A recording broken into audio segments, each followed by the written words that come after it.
Fala galera, eu sou o Fabiano Bandeira e aqui no meu canal muito Botafogo de futebol e regatas.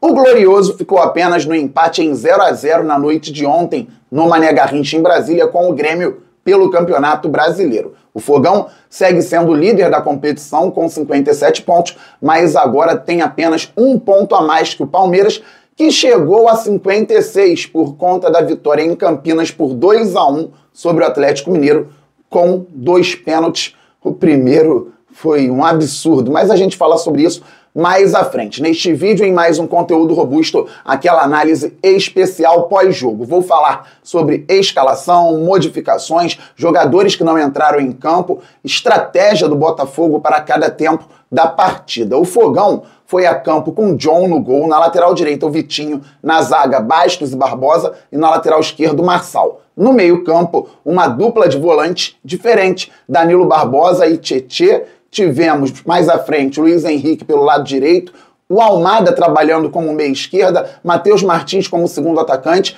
e o Tiquinho Soares como centroavante. Antes de falarmos a respeito de alguma coisa diferente que o técnico Arthur Jorge poderia pensar em fazer para passar das linhas do Grêmio, é importante salientar que ontem na análise pré-jogo eu falei que o Grêmio atuava com o Monsalve e o Cristaldo por dentro no meio-campo, gerando espaços para os adversários. O Grêmio tinha qualidade na zona ofensiva, mas dava brechas para os adversários, então marcava, como eu disse aqui, fofo. E se o Grêmio fizesse isso ontem, o Botafogo poderia ter muitas possibilidades por dentro. Acontece que o técnico Renato Gaúcho, que nem ficou à beira do campo porque estava suspenso, optou por tirar o Dodi da posição de volante, que é um jogador mais leve, colocou o PP ao lado do Vila Sante e tirou também o Monsalve do time e colocou o Edenilson. Ele já não tinha o Soteldo por conta de questões físicas, então optou pelo Aravena. O Grêmio teve um time mais físico e também com mais imposição na marcação do que vinha tendo anteriormente.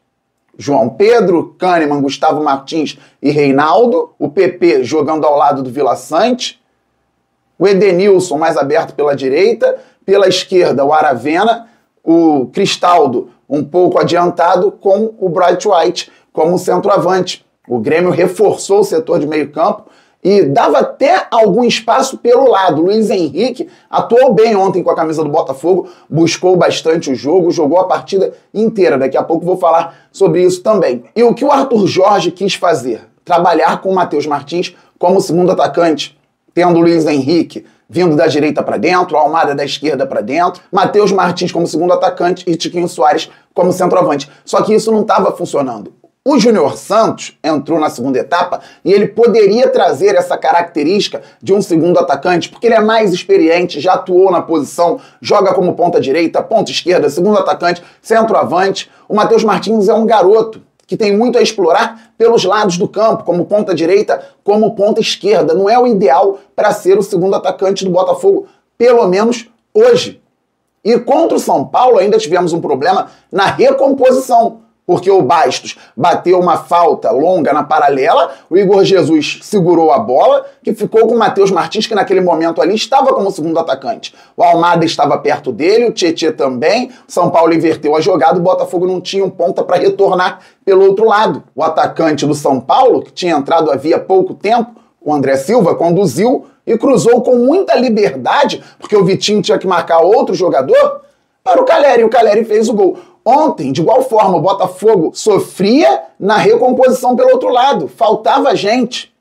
O Barbosa tinha que marcar alto, o Bastos teve que fazer uma intervenção e tomou um cartão amarelo. Para mim, nem falta foi. No segundo tempo, o Júnior Santos fez bela jogada pelo lado esquerdo, quando foi cruzar, também tomou um carrinho, e aí o árbitro resolveu não dar falta. Que arbitragem horrorosa ontem no Mané Garrincha, em Brasília. A expulsão no final do jogo para o jogador do Grêmio acabou prejudicando também o Botafogo, porque ali o árbitro comeu muito tempo de jogo, e ele encerra a partida com o Botafogo saindo em transição com um espaço enorme.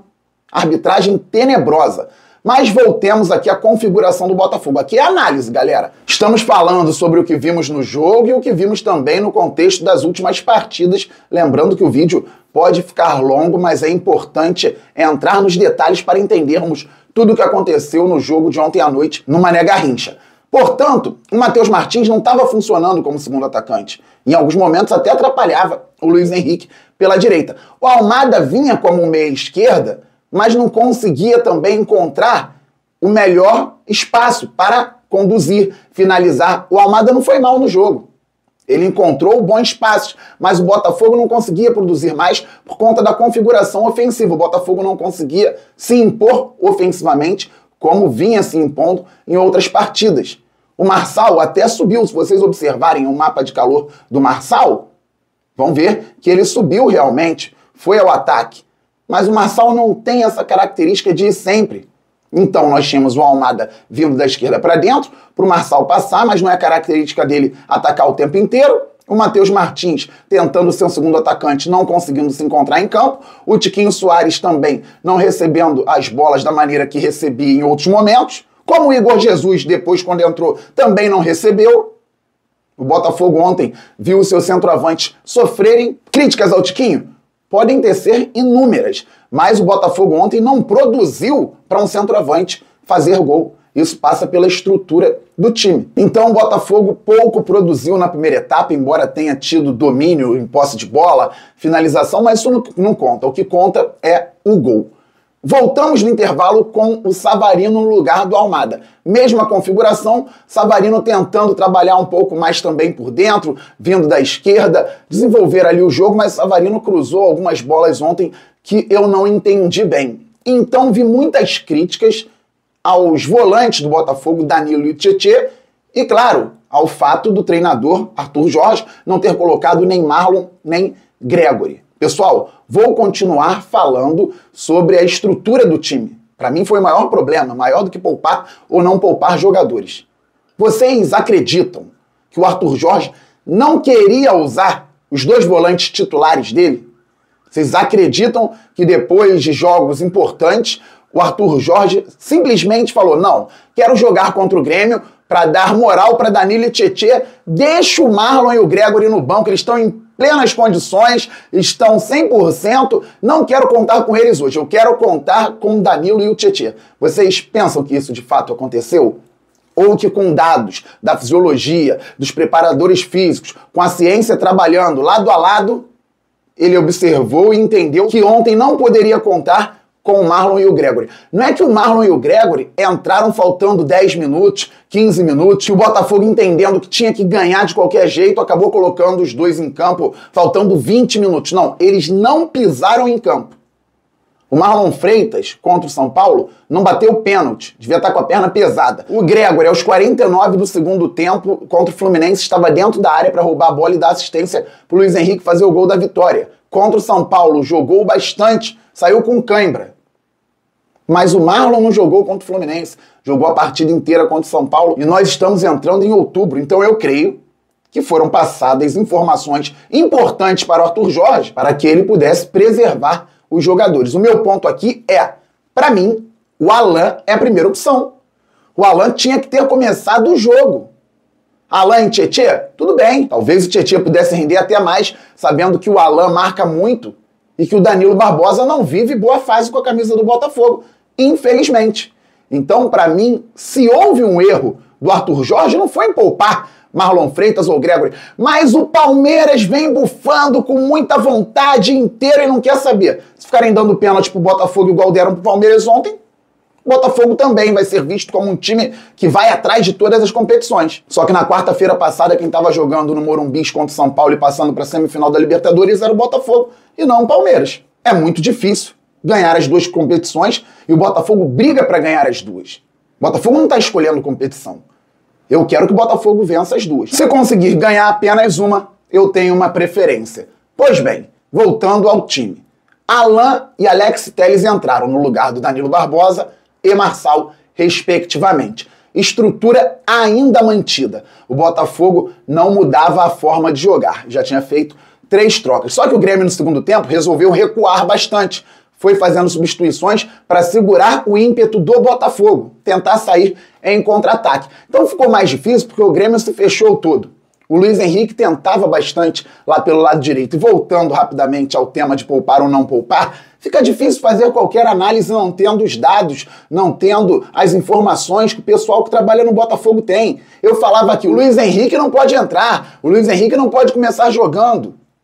Atuou a partida inteira, marcou, desarmou, foi pra cima da marcação, foi quem mais tentou ontem com a camisa do Botafogo. E terminou o jogo. Em apuração, fiquei sabendo que o Luiz Henrique não estava nem perto de estourar, de ter problema de lesão, um desgaste físico na partida de ontem. Teve outro tipo de problema no jogo contra o São Paulo, foi para o hospital, tudo resolvido, e pôde jogar. Eu, vendo de fora, sem os dados, sem os índices, acreditava que o Luiz Henrique não poderia nem começar jogando. Serve para o outro lado também. Se eu ficar pedindo aqui, o Marlon, o Gregory, sem saber, fica complicado. Então o Botafogo tentava de alguma forma chegar à área do Grêmio, mas ainda tinha muita dificuldade. No primeiro tempo, por uma escolha errada em termos de estratégia, ao meu ver. Na segunda etapa, muito também em função da qualidade na marcação do Grêmio. O Grêmio reforçou bem o setor defensivo, os jogadores se empenharam muito, o Botafogo não conseguia entrar. Veio então outro ponto que muita gente não aguenta mais. O Igor Jesus entrou no lugar do Matheus Martins e o Botafogo teve então dois centroavantes, Tiquinho e Igor Jesus. O Botafogo estava mal, não melhorou, também não piorou dessa vez, porque a ideia não foi ter o Tiquinho como um meia, fora de posição, como Arthur Jorge fez em outros momentos. Na verdade, a ideia com Alex Telles, que cruza muito bem, era ter dois centroavantes, de fato. Então, Botafogo num 4-4-2, com uma linha com dois laterais e dois zagueiros. No meio-campo por dentro, o Alan ao lado do Tietê, aberto de um lado o Luiz Henrique, do outro lado o Savarino, Tiquinho e Igor Jesus. Botafogo cruzou algumas bolas, mas eles também não se entenderam, não conseguiram fazer o pivô. O Igor, com pouco tempo em campo, não entrou bem, fez uma falta muito... Eu ia usar uma palavra forte, mas jogador de seleção brasileira, muito bom jogador, nem merece, mas fez uma falta completamente equivocada no final, quando cruzaram uma bola para a área, e ele viu que não conseguiria cabecear. Tomou até cartão amarelo, não deveria, o árbitro realmente foi muito mal. Só que ele também não precisava atacar o adversário como atacou. Ali o Grêmio ganhou mais minutos, porque o Grêmio estava querendo o empate. Tiquinho saiu, entrou o Júnior Santos. Legal, galera. Se temos uma boa notícia, é o retorno do Júnior Santos, já ganhando alguns minutos, voltando a pegar ritmo de jogo. E vai ser importante, creio eu, na reta final de 2024. Porque é um grande jogador. Escanteio, a bola sobrou para ele, ameaçou, cortou para dentro, finalizou, pegou torto na bola. O Bastos fez o gol, mas estava impedido, o gol anulado corretamente. Infelizmente, o Botafogo não conseguiu fazer outro gol. Aí tudo bem, jogar no 4-4-2, duas linhas, com dois laterais e dois zagueiros, dois extremos e dois volantes, o Júnior Santos e um atacante, maravilha, tranquilo. Ontem a gente terminou o jogo assim, mas foi pouco tempo. O Júnior Santos talvez não pudesse jogar mais tempo também. E o Botafogo não conseguiu fazer o gol. O Grêmio teve um jogador expulso, botou a mão no rosto do Vitinho. Fabiano, para expulsão? Não. Não creio que seja para expulsão. O Grêmio também, fazendo um barulho por conta disso, já estava no final do jogo. O árbitro foi dando acréscimo, acabou antes. O Botafogo tinha uma transição para fazer, já estava no meio do campo. O árbitro acabou o jogo. O Grêmio fez cera e na expulsão fez muita cera, reclamou muito. O Botafogo perdeu muitos minutos ali. Preferia 11 contra 11 com o tempo que faltou ao Botafogo. Na base do abafa, talvez o Botafogo conseguisse fazer o gol. A gente não sabe. Fim de papo 0-0. Fabiano, mas você não falou na análise pré-jogo que podia ter o Luiz Henrique de um lado, o Matheus Martins por outro, um dos pontas encostando com um dos meias ou com um meia às costas dos volantes do Grêmio? Sim. Luiz Henrique aberto poderia trabalhar de fora para dentro, encostando com a Almada, às costas dos volantes. Matheus Martins aberto poderia vir da esquerda para dentro do campo, para trabalhar também com a Almada às costas dos volantes do Grêmio. Mas não foi o que aconteceu. O Botafogo tinha o Matheus Martins como um segundo atacante. E com ele não deu certo. Com o Júnior Santos, pode dar certo. Com o Savarino, pode dar certo. Com o Matheus Martins, não deu certo e não foi a primeira vez. Então o Botafogo pode melhorar também nesse sentido. Agora o Palmeiras está chegando, um ponto apenas, o Botafogo tem que aprender. Galera, Campeonato Brasileiro de Pontos Corridos, muito difícil. É isso mesmo, tem disputa. O Palmeiras já saiu da Libertadores. Pergunta para a torcida do Palmeiras. Queria estar na Libertadores e com um ponto na liderança do Campeonato Brasileiro? Ou fora da Libertadores com 56 pontos, um atrás do líder? E espero que o Botafogo consiga agora, com tranquilidade, descansar e treinar uma semaninha para o jogo com o Atlético Paranaense, depois mais 15 dias até o jogo com o Criciúma. Aí no jogo com o Criciúma, todo mundo inteiro, todo mundo em campo, porque na quarta seguinte tem o jogo contra o Peñarol pela Libertadores. Semifinal, primeiro jogo no Newton Santos, que o Botafogo esteja inteiro e que vença, e vença muito bem. Não podemos perder de vista, o Palmeiras está fora da Libertadores. E ontem teve um pênalti bizarro. O Flamengo está esfacelado fisicamente, fora da Libertadores, dificilmente vai disputar o Brasileiro pelo título até o final, com muita gente querendo que o treinador saia. O Fortaleza, que em algum momento acreditou que poderia brigar pela liderança do Brasileiro e pelo título da Sul-Americana, foi facilmente batido pelo Corinthians, que até outro dia não jogava nada. Porque o Fortaleza, com o elenco que tem, com todo respeito, não vai conseguir jogar em duas frentes, mesmo sendo Sul-Americana e o Campeonato Brasileiro. É muito difícil. Então não adianta acreditar que não tem que rodar o elenco. Algumas escolhas equivocadas? Foi o que a gente debateu aqui. Eu creio que sim, principalmente de estratégia tática, mais do que troca de peças. Mas sobre isso falaremos ainda mais em outros conteúdos aqui no canal Fabiano Bandeira. Todo mundo se inscrevendo, deixando o like, isso é muito importante para o crescimento do canal. Vamos passar logo dos 53 mil inscritos, depois vamos muito além, pois o glorioso é gigante. Ative o sininho, ninguém pode perder conteúdo por aqui. Estamos muito juntos. Saudações alvinegras, aquele abraço, valeu, fui, fogo!